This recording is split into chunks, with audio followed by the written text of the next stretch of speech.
নতুন ছাত্রাবাস পাচ্ছে হাইলাকান্দি রামকৃষ্ণ মিশন সেবা সমিতি। রবিবার আনুষ্ঠানিকভাবে নতুন ছাত্রাবাসে শিলান্যাস করেন মন্ত্রী কৃষ্ণেন্দু পাল। নাম দেওয়া হয়েছে বিবেকানন্দ ছাত্রাবাস। স্বামীজির আদর্শ সমাজে ছড়িয়ে দিতেই এই উদ্যোগ।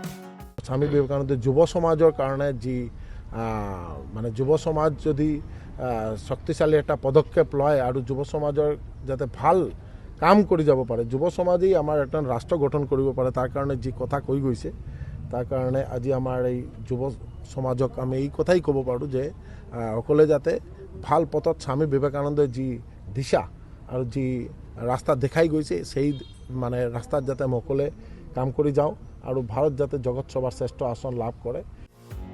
মুখ্যমন্ত্রীর বিশেষ তহবিলের অর্থে নির্মাণ হবে বিবেকানন্দ ছাত্রাবাস।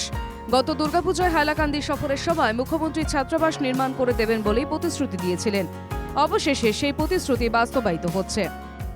মাননীয় মুখ্যমন্ত্রী ডক্টর হিমন্ত বিশ্ব শর্মা মহোদয়ক ধন্যবাদ জনাও।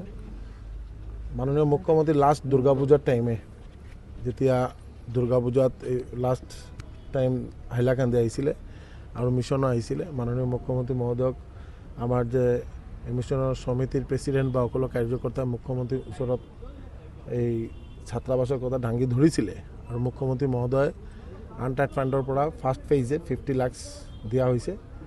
আৰু আমি ভাগ্যৱান যে আমি আজি ৰামকৃষ্ণ মিছনৰ এই যেন আমাৰ স্বামী বিবেকানন্দ ছাত্ৰাবাসৰ আমি আজি শিলান্যাস কৰিব পাৰিছোঁ। এইকাৰণে মাননীয় মুখ্যমন্ত্ৰী মহোদয়ক বহুত ধন্যবাদ জনাও।